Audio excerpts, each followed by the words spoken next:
this special edition of Focus on Health. I'm Dr. Mary DiBartolo, Professor of Nursing at Salisbury University and host of the program. And with me today is Kathy Wool, a registered dietitian with the Worcester County Health Department. Delighted to be here again. This is our fourth installment of this program yes. on reading nutrition labels. Yep. I think We've done all kinds of other programs. We've done milk, yogurt, frozen foods, pizza, and today we're going to focus on breads and grains. And it used to be one of the staples of the American diet, so it's a good thing to talk about. What's happened to bread? I don't know, it's under fire all the time, and I think part of the reason is, there was a big momentum about gluten-free, and it was sort of an advocate for people to lose weight. And so it became under fire because a lot of people felt that their weight gain was due to eating bread. And I think part of it is people like bread. So there was a whole culture of moving it out of the diet. And now we're trying to bring it back in. And as you can see, there are so many choices out there that perhaps people will look at it a little differently, hopefully by the time we get done talking about it. Yeah, let's hope so, because I know there was that big anti-carb movement as well, so that preceded this gluten-free And you phenomenon. can fit it into a healthy diet. I know it's full of B vitamins. They're working on putting more fiber in bread. I know people are cognizant of how much sodium is in bread, but I think the companies are trying to adapt to that and make some healthier choices for people. And of course, we're going to start with talking about white bread because it is still a staple of the American diet. We'll start with white bread because then we can move on to there are some breads that are better than others. Sure, yep. Okay. Here's a good old-fashioned loaf of white bread. So let's take a look. The thing about white bread is that it's made with wheat, obviously. It doesn't really have a whole lot of nutrition because it's been milled. But one thing companies do is they do put the vitamins back in chemically. So it's not like it doesn't have any vitamins and minerals. The main thing it's missing is there's no fiber in it. It's lacking in B vitamins because of that. But people like it because it's, they grew up on it. And I think it's just culturally an important part of the American diet. So we're trying to move people away from doing the white bread, especially children, because they're a little more adaptive now that they're younger. And if parents can start to integrate the wheat in, then of course maybe the children would be more sort of open to it. So when you read your ingredient label, what you're going to be looking at is most bread is made from wheat. You can't get away from that. But the key ingredient is to see that word 100% whole wheat. That means they put the whole wheat kernel in there, all the endosperms, the bran, and that increased the fiber, increased the B vitamins, and made it a healthier source for you. So let's take a look at the label just as a baseline. As a baseline. Okay, so what we're looking at here is, first of all, that a serving is one slice, which most breads are. We can see down here there's 0 fiber in it. Most breads have about 2 grams of sugar, which is a little less than a half of a teaspoon, but it's per slice. They all have about the same protein when you're talking about the white breads as well. When you get down to the ingredient label, you'll see enriched flour. That enriched means they added those nutrients back in that they took out when they milled the bread. After that, it becomes all the chemicals and things for the preservatives. But overall, your basic label for white bread is going to be low in fat, low in fiber, just a standard calorie level, and a 0 fiber. So that's your white bread. Now, where should we go next? Well, one thing we want to transition to from this is that they made what's called a wheat white. So let's take a look at wheat white, where they kind of fooled the consumer and put more fiber in it, more whole wheat, and made it a healthier source. Well, very good. Let's check that out. So some white wheat bread here. I hadn't heard of this. I guess this is a relatively new phenomenon. Well, I don't think it's that new, but again, what they've done with this is they've added the wheat back in order to make it a healthier white bread, as we were saying. So it looks like white bread, but it's got a good bit of fiber in it. That's right. So, and that's what they're trying to achieve with this, because once again, we're going to take the label and look, and you can see that now the fiber is up to 4 grams. And that's 14%. Right, so the sugar, well, remember the 5-20 rule. 5 is low, 20 is high. We've talked about that before, so 14% is getting up there to the higher level.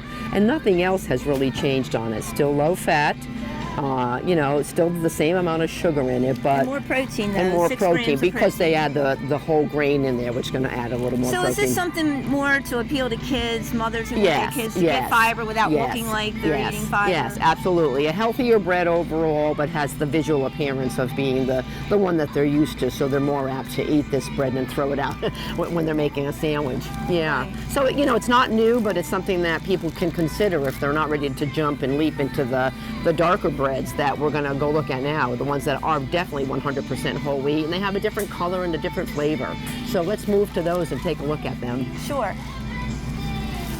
So Kathy, how about we take a look at 100% whole wheat bread? Okay, let's do that. Sounds healthy. Yep, sounds healthy, yep.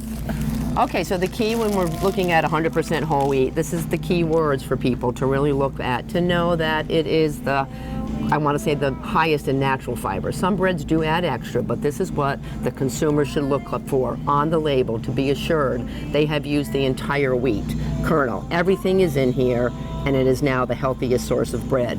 Doesn't matter the brands, doesn't matter anything else, they're really going to pay attention to that wording. Well, look what they did. They made it even more convenient for consumers. You don't have to turn it over to look at the Right, label. there's more and more of, there's More more about labels. marketing, I guess, And there's on the more front. labels like that where people want to shop quickly. You know, time is of the essence, so you really want to be able to look at something and know you've got what you want. So if you're looking at this label, clearly, you know, it's going to tell you what the sugars are, what the calories are. You may still have to turn it over in terms of looking for your fiber content. So they're looking at the main nutrients, sort of the fat and sodium that are the key things to look at. Well, down here they have 13 grams of whole grain. Of whole So it's grain. hard, healthy. Well, again, you want to know, make sure what whole grain means. So let's take a look at that label on this bread as well. Now you can see what's happened. The fiber has jumped up to 2 grams. When you go down to the ingredient label, you'll see the first words are stone ground whole wheat. Doesn't have to say stone ground, but it must say that whole wheat, because that means they're getting the entire wheat berry in there.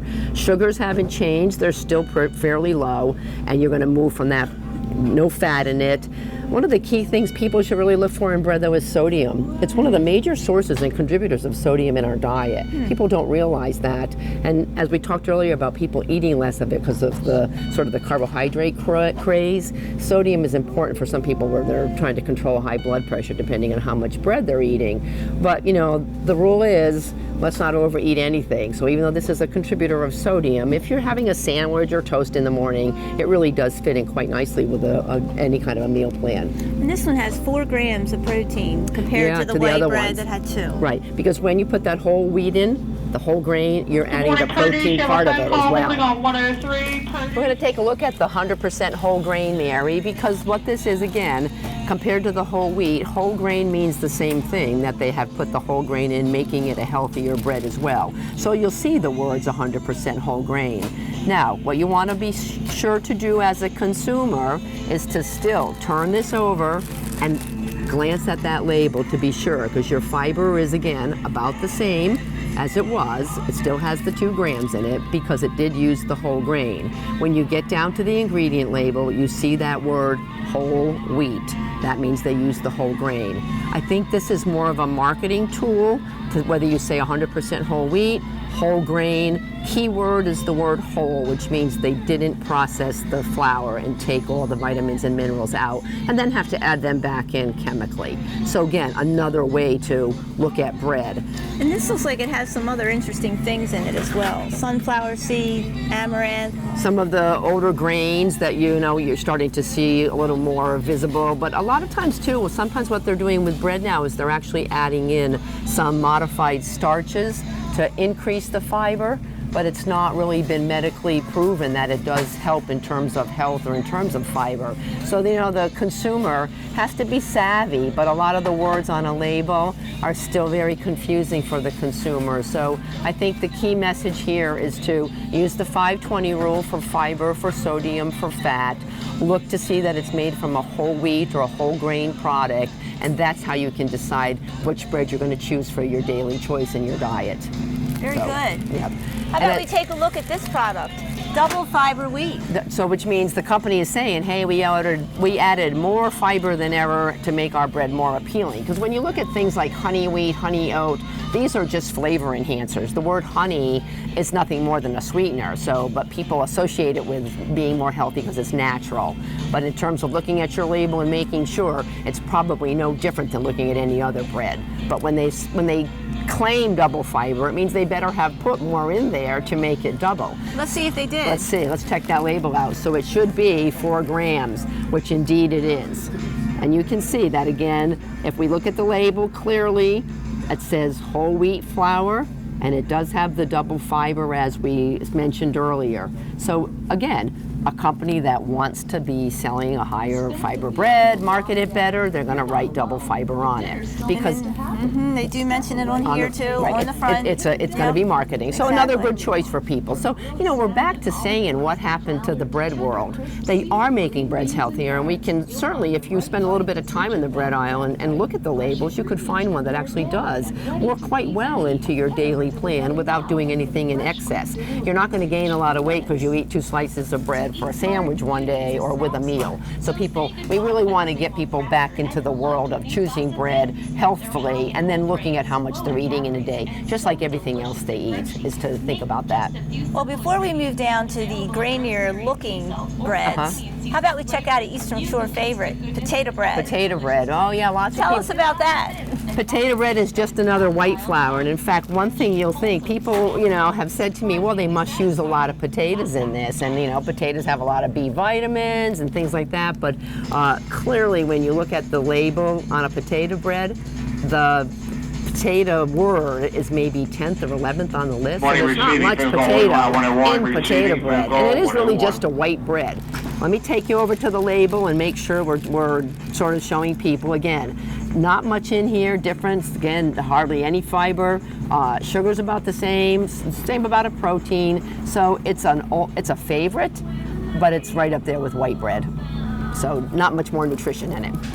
Sounds that way when you say potato. Potatoes have gotten a bad rap. But we always want to remember, there is a place for every food in your meal plan, depending on what you like and how you like it. We're trying to balance this all out. We don't want to tell people they can't eat their favorite, but maybe if they have that once in a while, then during the other times they integrate some of the healthier bread sources into their diet. Sure. So let's take a look at some of those grain breads and talk about them a little bit. Okay. All right, Mary, we're going to head down here to some of the more attractive breads. If you notice, these sort of have that vision of being very healthy. They're covered with all kinds of seeds and grains.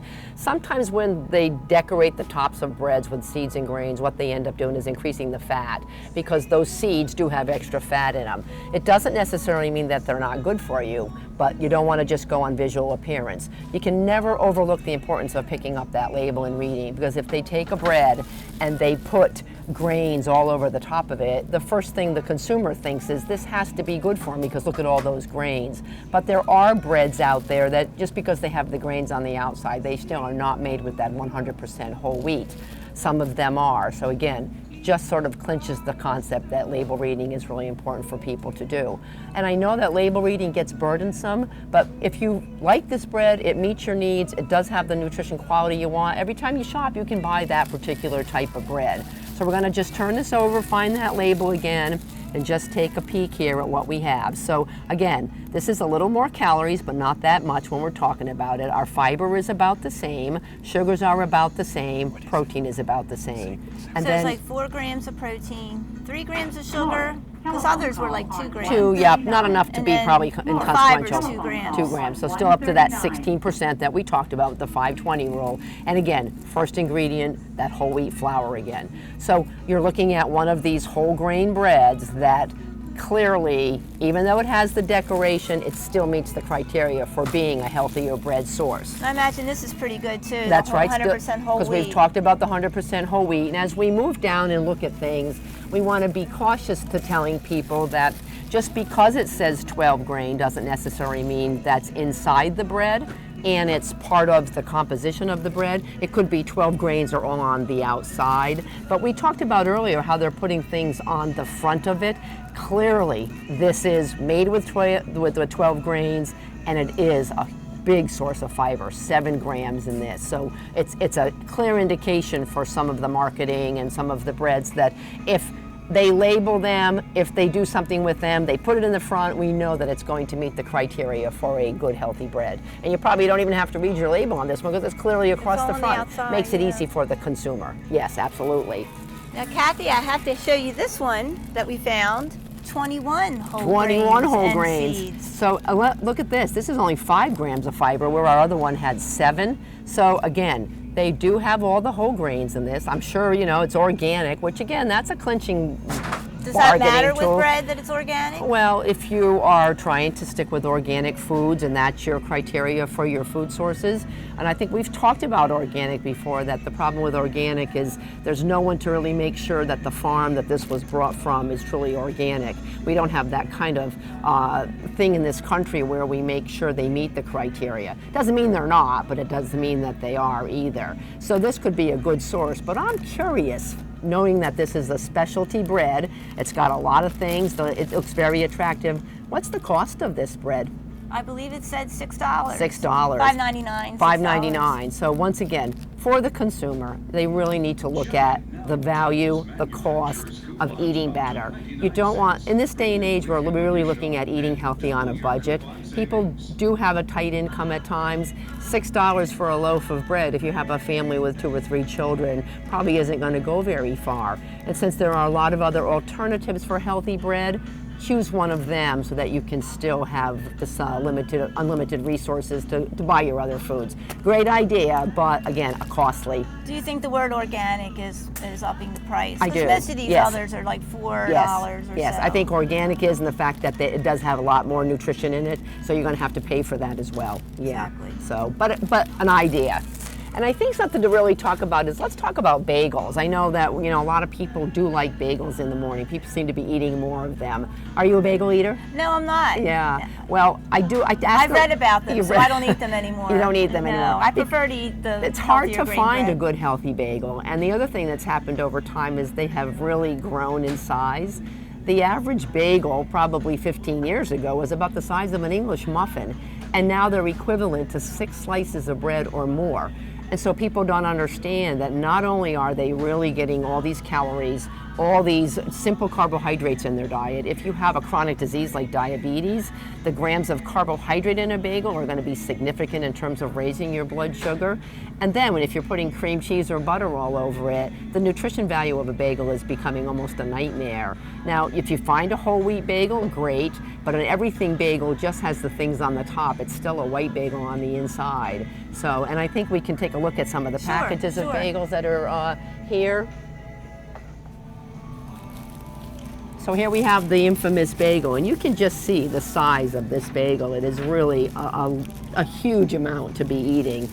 And again, as we turn to our label and look again, Mary, I'm going to kind of focus in 2 grams of fiber in here. If you look at the ingredient label, it doesn't say whole wheat, doesn't have much else, got some more added sugar in it. But one thing to point out with the bagel is the amount of carbohydrate in a bagel. This bagel is equivalent to 4 servings when you look at something like maybe a diabetic diet. And so people don't realize that So how there's many a lot slices of bread? It's like 4 slices for 4 one to bagel. 5 slices of bread, and absolutely no fiber, more sugar in it than a slice of bread. And this is what, you know, the American, I guess the trend is to have these big bagels, but I think if we really went back to some of the smaller portions and maybe added some more nutrition, made whole wheat ones, but it's hard to find them. I don't see any here. And the everything bagels where they decorate them with the seeds, as we've talked about earlier, they may add a little more nutrient because there's a few grains on the top, but not enough to make this still probably, it's a treat is what people should look at it.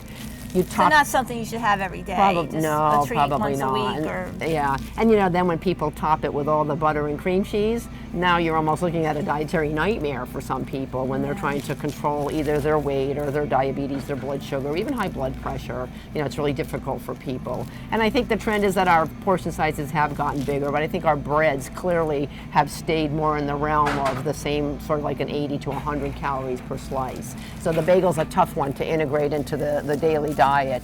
So is the English muffin a better choice? Well, Let's take again, a the look at English these. muffins are similar, but they do make them in the whole wheat now. So if you get one that is made with whole grain, you're going to do the same concept. We probably don't have to go over this label again, but again, you're looking at a label that maybe says it's got the whole grain, it's got whole wheat, and it's a smaller portion. So it's easier for people to eat and to fit into a healthy diet than a big bagel. Of course, not if you eat two of them.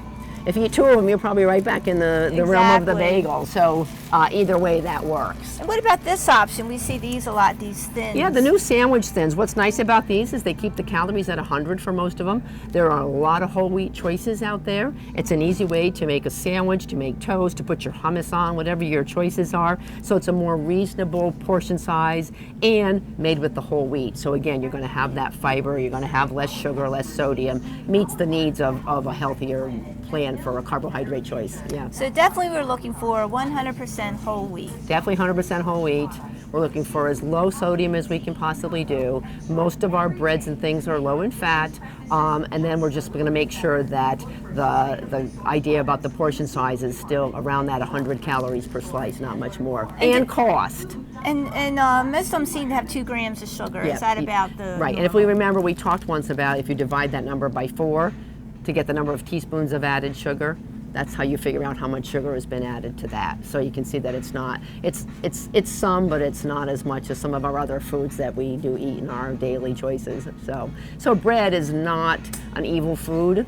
I think we've concluded that as you kind of scan the shelves, there's room to eat the ones that aren't as healthy, there's room to eat the ones that are healthier. Be a good label reader, look for those key words on the label, and enjoy a nice slice of bread again instead of thinking of it as an evil food. So Kathy, how about we head to the organic aisle where we can find some other different and interesting grains? Okay, that sounds like a good idea. Sounds good. So Kathy, we're in the organic section. We are? Mm-hmm. And before we get to some of the grains, I wanted to check out this bread you mentioned called Ezekiel. Ezekiel, yes, Because it's sprouted 100% whole grain bread. It's like a living thing. It's So like you a living thing. Keep And it in the freezer. keep it in the freezer, and again, it's kept in the freezer because it's sprouted, and it's not all grains. It also has some legumes in it, so it has lentils in it, it has soybeans in it, and the idea around the sprouting concept is that when you sprout things, it aids in your digestion as well as you absorb the nutrients better once the bean is sprouted versus grinding it up and doing it that way. So this is a sort of a great way to get a different flavor. It doesn't taste like a regular bread. It tastes more hearty, but you don't really see the lentils in there. It's not like people are going to go, what the heck's in my bread? I don't want to eat that. And there's lots of brands, and they do keep it frozen to keep it so it doesn't go bad because the grains have been sprouted.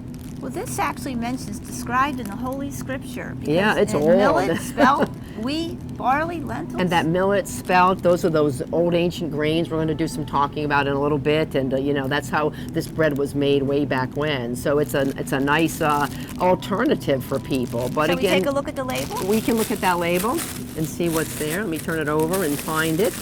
All right, here we go. We're going to take a look at this, and again, we're going to go over and sort of look at the fats. We know that it's got, you know, not much fat in it, a little more than the regular breads.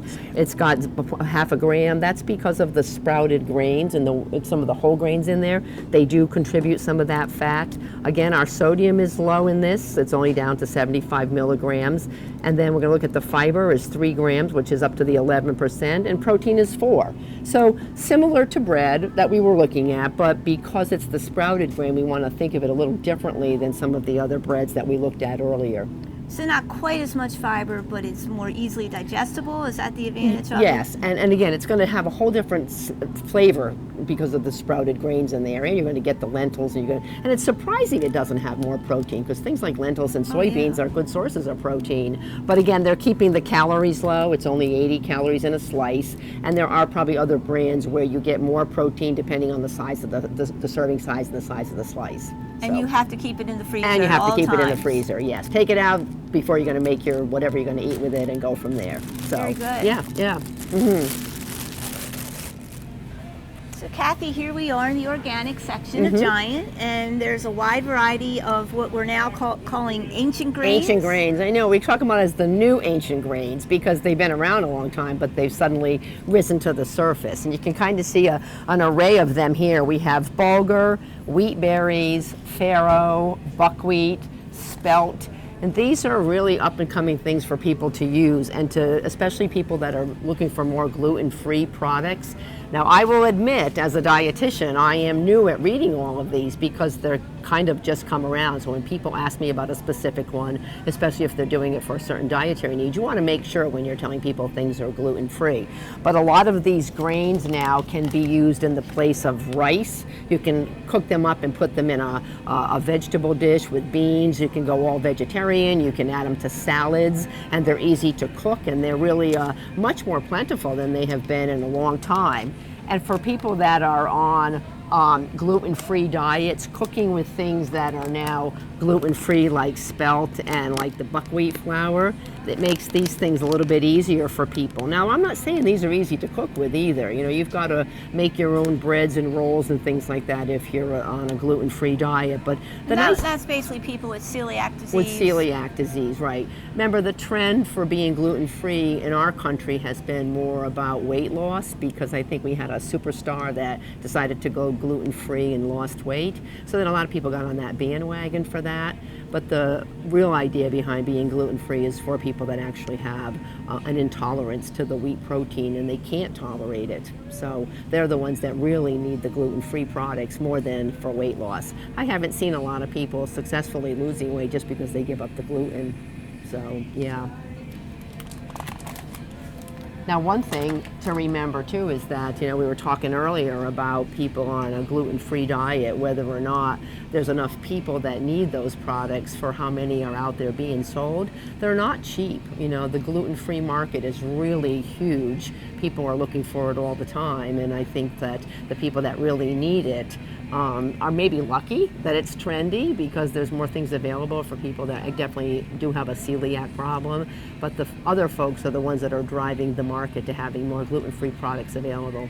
Now, what about quinoa? Can we talk about quinoa for a minute? Yeah, that seems to be a very hot very product. popular. In fact, Yeah. let me tell you, I made a sandwich the other day and I put avocado on it, I sprinkled cooked quinoa on it, put a few pomegranate seeds on it. It was outstanding. And who would think to put quinoa on something? Now, the quinoa comes in lots of varieties now. They have red quinoa, black quinoa, and basically it's very high in protein, it's high in fiber, it's really a complete protein, which means it has all the amino acids in it. It's easy to cook. It has kind of like a nutty flavor. You can use it in place of rice, you can put it in salad, you can put it in soups, you can just eat it with sauteed vegetables over it.